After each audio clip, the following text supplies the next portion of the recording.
Good morning everyone and welcome to this channel.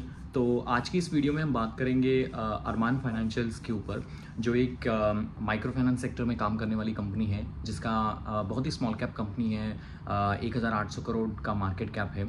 और इस company के बारे में चर्चा करेंगे, डिस्कस करेंगे कि इस कंपनी में जो स्टॉक में जो गिरावट आ गई थी 2400 से लेके कुछ हज़ार के लेवल तक, वो माइक्रो फाइनेंस सेक्टर्स में पिछले एक साल से जो प्रॉब्लम आ रहा था, जो बहुत सारे माइक्रो फाइनेंस सेक्टर्स की कंपनियों में विजिबल था, जैसे क्रेडिट एक्सिस ग्रामीण हो गया, उत्कर्ष हो गया, क्रेडिट सैटिन हो गया, IDFC फर्स्ट बैंक के माइक्रो फाइनेंस बुक में प्रॉब्लम हो गया था, Ujjivan small finance bank, इक्विटा small finance bank, जितने भी माइक्रो फाइनेंस सेक्टर्स में काम करने वाली कंपनियां हैं, उनमें हमने देखा था कि स्टॉक में बहुत पिटाई हो गई थी। उसका एक ही रीज़न था, क्योंकि जो लोन डिसबर्समेंट इन कंपनियों ने दिए थे, उनका जो कलेक्शन एफिशिएंसी था वो बहुत ही घट गया था, और इसीलिए इनको बहुत सारी प्रोविजनिंग अपने बुक में लेनी पड़ी, बहुत ज़्यादा प्रोवाइड करना पड़ा, इसलिए उनके प्रॉफिटेबिलिटी के ऊपर असर आ गया। And then ROE and all this parameter has thrashed away. एंड इसीलिए आपने देखा होगा पिछले एक साल से माइक्रो फाइनेंस सेक्टर्स में जो काम करने वाली कंपनियां हैं, उनके स्टॉक के ऊपर आपको थोड़ा सा पेन नज़र आएगा,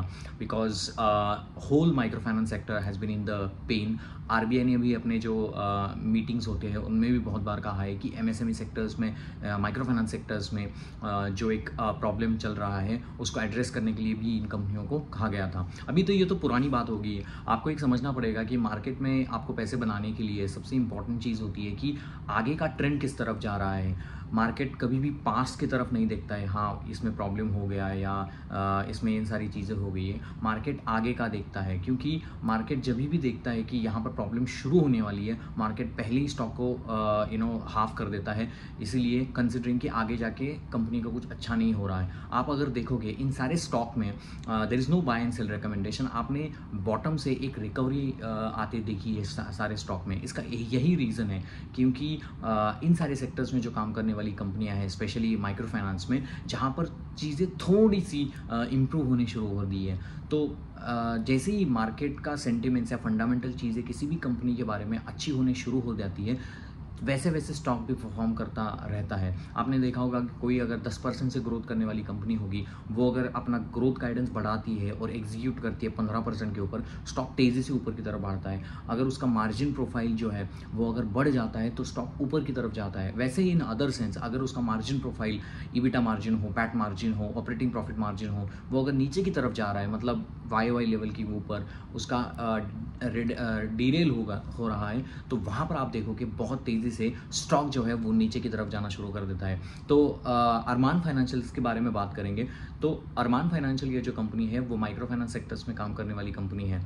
इनमें ये जो आपने देखा होगा गांव-गांव में जो महिला बचत कट चलाते हैं, जिसको जॉइंट लेंडिंग ग्रुप बोलते हैं, उनको लोन देने का काम ये कंपनी करती है। इनका बहुत सारा पेनिट्रेशन ऑफ लोन जो है 95% वो रूरल इलाके से आता है, मतलब गांव-गांव जाके ये लोग लोन देते हैं और उस लोन की रिकवरी भी करते हैं। यही उनका बिजनेस मॉडल है। माइक्रो फाइनेंस सेक्टर्स का जो इनका बुक है, जो जॉइंट लेंडिंग ग्रुप का जो मैंने बोला, वो 74.5% का है। 0.5% ये वहाँ के जो लोग हैं, किराना स्टोर हो गए, कोई छोटा मोटा अगर कोई बिजनेस कर रहा है उसको बिजनेस लोन देते हैं, जिसको micro medium and small enterprise loan बोलते हैं, MSME लोन बोलते हैं। तो माइक्रो फाइनेंस, ये जॉइंट लेंडिंग ग्रुप और ये भी MSME भी माइक्रो फाइनेंस ही बोला जाएगा, और इन सबको अनसिक्योर्ड लोन बोलते हैं, क्योंकि आपका कोलैटरल ज़्यादा नहीं होता है, और फिर भी ये कंपनी बैंक से पैसा उठाती है, पूरा रिस्क अपने ऊपर लेती है और इनको डिस्ट्रीब्यूट करती है। ये कहाँ से पैसा उठाते हैं? नॉर्मली ये पैसा ICICI बैंक हो गया, SBI हो गया, ये बहुत बड़े बड़े जो इंस्टीट्यूशंस हमारे यहाँ हैं, एक्सिस, क्योंकि बैंक आगे जाके इतना रिस्क लेके अगर किसी को 20,000 रुपये का लोन चाहिए तो बैंक वहाँ पर लोन देगा नहीं। उसकी bank will be interested to give the loan in 10 crore 15 crore range because वहाँ पर उनको सिक्योर्ड असेट लगता है और वो रिस्क नहीं लेना चाहते। तो ये सारी रिस्क जो है वो माइक्रो फाइनेंस कंपनियाँ लेती है, और इसीलिए गाँव में अगर किसी को अपना घर बनाना है तो वहाँ 50,000 रुपये चाहिए, 60,000 रुपये चाहिए, तो उनको ये लोन देने का काम करते हैं। तो जैसे मैंने कहा कि अरमान फाइनेंशियल ये गुजरात से शुरू हुई, एक माइक्रो फाइनेंस कंपनी है जिनके 11 स्टेट में कुछ 469 ब्रांचेस है, जहाँ पर ये MSME लोन देने का काम करते हैं, माइक्रो फाइनेंस लोन देने का काम करते हैं जॉइंट लैंडिंग ग्रुप को। और इनका टू व्हीलर्स का जो एक सेगमेंट है, गांव में जो लो इनकम ग्रुप होते हैं उनको टू व्हीलर्स के लिए लोन देने का काम करते हैं। इसके बावजूद भी थोड़ा बहुत इन्होंने अभी लोन अगेंस्ट प्रॉपर्टी में भी अपना थोड़ा सा कंट्रीब्यूशन बनाया है। तो अगर मोटा मोटी अरमान फाइनेंशियल की तरफ देखोगे, 74% जो उनका रेवेन्यू स्ट्रीम है वो माइक्रो फाइनेंस है, 75%, 20% MSME लोन का है, और बाकी का जो है थोड़ा बहुत जो बचा है तो वो लोन अगेंस्ट प्रॉपर्टी और वो एंटरप्राइज लोन जो मैंने बोला उनके ऊपर है। तो मोटा मोटी ये उनका स्ट्रक्चर है। आप अगर देखोगे पिछले पूरे साल में जितने भी लोन ये इन कंपनियों ने दिए उनमें थोड़ा सा प्रॉब्लम होने लगा था, क्योंकि उनकी कलेक्शन इफिशिएंसी जो होती है, जो पैसा आपने दिया है कस्टमर को वहाँ से वो वापस भी लेना पड़ता है। इंडिया में आप देखोगे इलेक्शन था जिसकी वजह से थोड़ा सा पॉलिटिकल प्रेशर्स भी रहता है। उसके बावजूद हीट वेव्स का मैं Q4 की बात मैं लास्ट ईयर बात कर रहा हूँ, तो वहाँ पर हीट वेव था और थोड़ा सा इन्फ्लेशनरी प्रेशर भी था, जिसकी वजह से इनको कलेक्शन इफिशिएंसी में प्रॉब्लम आ गया। तो इसीलिए इनकी प्रॉफिटेबिलिटी पूरी घट गई, क्या लॉस में ही चले गए। तो अगर किसी का अगर प्रॉफिटेबिलिटी पूरी लॉस में चली जाती है तो वो पूरा अगर नया लोन है वो किसी को नहीं देना चाहेगा, क्योंकि आपका जो पहले लोन दिया हुआ पैसा है वही वापस नहीं आ रहा है, तो आपने नए पैसे को कैसे अलॉट करोगे। तो इसीलिए इन सारी कंपनियों में ग्रोथ तो गायब ही होगी। There is no growth in the micro finance sector. The only focus of these companies who is having a large exposure in the micro finance, they are focusing more on this kind of collection. जितना अगर पैसा collect हो जाए उसके ऊपर थोड़ा सा ध्यान दे रही है। इसके बावजूद यहाँ पर एक प्रॉब्लम हो गया कि RBI ने गार्डरेल बना दिए, नए गार्डरेल इन सिस्टम में आ गए। तो मान लो कि अगर कोई एक बोरोवर है, उसको कोई अरमान फाइनेंशियल ने लोन दिया और इस क्रेडिट सेटर ने लोन दिया, बजाज फाइनेंस ने लोन दिया, किसी ने लोन दिया, तो तीन बारोर्स के ऊपर आप ज़्यादा लोन किसी एक कस्टमर को नहीं दे सकते हो। क्योंकि अगर कस्टमर मैं हूँ, अगर मैं अरमान से पैसा उठाता हूँ, मैं क्रेडिट सेटाइन से पैसा उठाता हूँ, मैं उत्कर्ष से पैसा उठाता हूँ, मैं उज्जीवन से पैसा उठाता हूँ, तो वो सारी कंपनियाँ तो प्रॉब्लम में आ जाएगी ना, क्योंकि मेरे पास तो इतना कोलैटरल भी नहीं है और फिर मैं सारे कंपनियों से पैसा लेके बैठा हुआ हूँ और उनको पैसा वापस देने का जब टाइम आएगा तो I will not be having that kind of exposure to give them money back. इसीलिए RBI ने कहा है कि इसमें गार्डरेल होंगे, किसी कस्टमर्स को आप 3 बोरोवर्स के ऊपर ज़्यादा पैसे नहीं दे पाओगे। इसीलिए आप देखोगे तो इसकी वजह से भी थोड़ा सा लोन डिसबर्समेंट में भी इन लोगों को प्रॉब्लम आ रहा है। तो जैसे मैंने कहा कि ये कंपनी अभी Q4 फाइनेंशियल ईयर जो खत्म हुआ, Q4 FY 2025, उसके थोड़ा कॉन कॉल के एनालिसिस के ऊपर आते हैं, क्योंकि I request all of you to just go through all the con calls whenever you want to invest any companies, rather than just looking into the presentation and the TV and investing. It doesn't make sense unless you read your con call. You will not get an idea कि भाई हो क्या रहा है।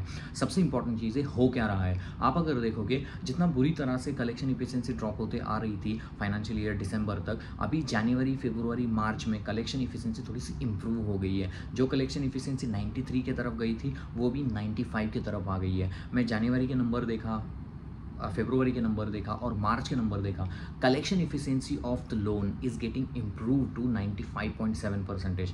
तो जैसे जैसे दिन बढ़ते जा रहे हैं, जैसे जैसे इस एटलीस्ट जनवरी, फरवरी, मार्च से उनका कहना है कि कलेक्शन इफिशिएंसी इंप्रूव होती जा रही है। लोगों ने क्वेश्चन पूछा है कि FY 26 में आप growth, do you see the growth that is happening in micro finance sector. तो उन्होंने सवाल दिया, आंसर दिया कि I am not comfortable to answer this. It's because उनको पहले अपने कलेक्शंस वापस लाने हैं and then they will start disbursing. तो उन्होंने कहा है कि नॉर्मली Q1 जो होता है, जो आने वाला क्वार्टर है, इसके Q1 के रिजल्ट्स आएंगे अभी जुलाई में, तो उन्होंने कहा है कि इसमें थोड़ा सा उनका फीका परफॉर्मेंस रहता है किसी भी माइक्रो फाइनेंस कंपनियों का, क्योंकि हीट वेव होता है, बहुत सारे प्रॉब्लम्स होते हैं, थोड़ा सा स्लगिश होता है, फार्म्स का जो ज़्यादा इनकम नहीं होता है, तो जिसकी वजह से उनका कहना है कि यहाँ पर थोड़ा सा स्लगिश क्वार्टर होता है Q1। तो उनका कहना है कि शायद Q2 से चीज़ें अच्छी होने शुरू हो जाएगी and then we can talk about all the disbursement and the growth prospect everything, but as of now I am not comfortable, ऐसा उनके मैनेजमेंट ने कहा है। और उनका कहना भी ये था कि कलेक्शन एफिशिएंसी अच्छी हो रही है, so that is in improvement state. किसी ने पूछा कि भाई कौन कौन से स्टेट में आपको ज़्यादा पेन नज़र आ रहा है, तो उनको ज़्यादा पेन अभी राजस्थान में नज़र आ रहा है, उसके बाद गुजरात में, महाराष्ट्र में ज़्यादा इम्प्रूवमेंट है। कर्नाटका में जो एक ऑर्डिनेंस का इशू चल रहा है, तो उनका कहना है कि कर्नाटक में उनका एक्सपोजर 1% के अराउंड है। तो कंपैरेटिवली क्रेडिट एक्सिस ग्रामीण जिनका बहुत सारा एक्सपोजर कर्नाटक में है और इनका एक्सपोजर कम है, तो Arman financial play a more role into this. It's because ये थोड़ी सी छोटी कंपनी भी है Arman financial comparatively credit access Grameen, लेकिन क्रेडिट एक्सिस ग्रामीण थोड़ी सी स्ट्रॉन्ग कंपनी है, 20,000 मार्केट कैप की कंपनी है। लेकिन कर्नाटका में जो कर्नाटक सरकार ने जो ऑर्डिनेंस लाया है, जिसके ऊपर भी थोड़ा सा प्रॉब्लम हो गया है कि कलेक्शंस को वापस लाना, और कर्नाटक से शुरू हुई थी क्रेडिट एक्सिस ग्रामीण, तो वहाँ पर उनको थोड़ा सा प्रॉब्लम अभी हो रहा है, लेकिन वो प्रॉब्लम अरमान फाइनेंशियल में नहीं दिख रहा है। FY25 की अगर बात करते हैं तो डिसबर्समेंट जो है वो 25% से घटा, वाई लेवल की बात कर रहा हूँ 24 FY25 वर्सेस FY24। वहाँ पर आप देखोगे सबसे इम्पॉर्टेंट चीज़ है, if you consider about this, वहाँ पर आप देखोगे कि आपका लोन जो देने का काम था, जो डिसबर्समेंट है वो कम हो रहा है। AUM है वो 15% से घटा है, AUM घटा है, डिसबर्समेंट घटी है। आप पैट के नंबर्स देखोगे वो तो मतलब लास्ट ईयर कुछ उन्होंने 228 करोड़ का पैट किया था, अभी 74 करोड़ का पैट कर रहे हैं, तो मतलब बुरी तरह से 80% से वाइप आउट हो गया है पैट। वो इसकी वजह से हुआ है क्योंकि प्रोविजनिंग उन्होंने ज़्यादा दी गई है। और अरमान फाइनेंशियल एक ऐसा मैनेजमेंट है, अगर मान लो कि 10 रुपये का प्रोविजनिंग करना है, वो 40 रुपये का प्रोविजनिंग करता है। इसका रीज़न वही है because they want that to follow the RBI guidelines, और they don't want any crisis later on, इसलिए बहुत ज़्यादा ही वो प्रोवाइड करते हैं to avoid any issues later on. तो उनका कहना है कि अगर कलेक्शन एफिशिएंसी अच्छी रहेगी, सारे स्टेट में इंप्रूवमेंट उनको दिख रही है, और उनका कहना है कि let's be into the con call of Q1 and then I will be able to give the more perspective about the micro finance sectors. तो आपको यही अभी ट्रैक करना है कि कलेक्शन एफिशिएंसी 98-99 की तरफ जाती है कि नहीं जाती है, उनका प्रोविजनिंग किस तरीके से बढ़ता है, और क्या वो डिसबर्समेंट की तरफ थोड़ा सा चहल बनाते हैं। अभी डिसबर्समेंट आप देखोगे कुछ Q4 और Q4 की बात करें तो कुछ है 5-10% का वहाँ पर डिसबर्समेंट नज़र आ रहा है, लेकिन दिस इज़ वेरी लो। और जहाँ तक उनका एक सब्सिडरी है नमरा फाइनेंस, वहाँ पर भी प्रॉब्लम है, वहाँ पर भी इन्होंने एक सब्सिडरी है उनकी नमरा फाइनेंस करके, तो वहाँ पर भी उनके कलेक्शन एफिशिएंसीज में उनको प्रॉब्लम नज़र आ रही है। तो मेरा कहने का मतलब समरी में यही है, माइक्रो फाइनेंस सेक्टर अभी भी पेन में चल रहा है। There is not 100% guarantee that every problem that has happened has been cleared out. The only thing is that all the microfinance companies are telling now is the collection efficiency is getting improved, और इसीलिए market को लग रहा है कि आगे जाके अगर कलेक्शन एफिशिएंसी अच्छी इंप्रूव होती जाएगी तो थोड़ा बहुत ग्रोथ दिखेगी, डिसबर्समेंट दिखेगा। नॉर्मली आप देखोगे अरमान फाइनेंशियल को मैंने क्यों लिया, तो एक ऐसी कंपनी थी जब अगर सारी चीज़ अच्छी चलनी शुरू हो जाती है तो 35% की ग्रोथ मारता है। और सबसे important cheese, what is the difference between the micro finance and the other MSME and all this other sectors जहाँ पर आप गोल्ड लोन एंड ऑल देते हैं, यहाँ पर ईल्ड जो होती है वो बहुत अच्छी होती है। आप अगर ईल्ड अगर ये देखो कि 30% की ईल्ड होती है, तो मतलब आपका जो नेट इंटरेस्ट इनकम होता है, नेट इंटरेस्ट मार्जिन होता है, तो वहाँ पर बहुत सारा असर पड़ता है माइक्रो फाइनेंस से। अगर माइक्रो फाइनेंस सेक्टर किसी भी कंपनी का अच्छा कर रहा है, अगर ज़्यादा ईल्ड वहाँ से आ रहा है, तो ऑब्वियसली आपका पैट अच्छा होगा। जब आपका पैट अच्छा होगा तब आपका ROE का नंबर अच्छा होगा। तो इसीलिए आप देखोगे कंपनी ऊपर की तरफ बहुत ज़्यादा भागती है। अगर दो कंपनियों का आप कंपैरिजन करोगे, माइक्रो फाइनेंस सेक्टर्स की और आप किसी गोल्ड लोन कंपनियों की, माइक्रो MSME लोन की, तो ये ज़्यादा भागेगी क्योंकि यहाँ पर ईल्ड ज़्यादा होती है, पैट ज़्यादा होती है, कंपनी को पैसे बहुत अच्छे मिलते हैं। और दूसरी चीज़ की उसमें थोड़ा एफर्ट्स भी लगता है, कलेक्शन एफिशिएंसीज लगते हैं, छोटे छोटे टिकट साइज़ होते हैं। अरमान फाइनेंशियल का कितना है टिकट साइज़? अप्रॉक्सीमेटली 48,000 का कुछ टिकट साइज़ है, मतलब 40,000 के कुछ लोन देते हैं वो जॉइंट लेंडिंग ग्रुप को, बहुत ही छोटा टिकट साइज़ है। तो इसकी वजह से ही, और 18 to 24 मंथ्स का उनका टेन्योर रहता है, तो इसकी वजह से यहाँ छोटे छोटे लोन देने की वजह से वो छोटा लोन रिकवर करना बहुत हेडेक का काम होता है। इट्स नॉट दैट ईजी, लेकिन कोई भी कंपनी इस चीज़ को अच्छा करती है तो अच्छा शेयर होल्डर को पैसा भी बना के देती है। तो you need to track the companies, no buy and sell recommendation on Arman financial, but please track the company, understand the results of Q2। अगर कलेक्शन एफिशिएंसी अच्छी जा रही है, थोड़ा बहुत डिसबर्समेंट में ग्रोथ नज़र आ रही है अच्छी तरीके से, मैनेजमेंट का कॉन्फिडेंस अच्छा नज़र आ रहा है, तो 100% stock will make the new high at the end of FY26. No buy and sell recommendation, but just and how you can think about the companies going forward, that will help you to grow. Thank you very much and hope you like my videos. Let me know your feedback as well. Thank you very much, guys.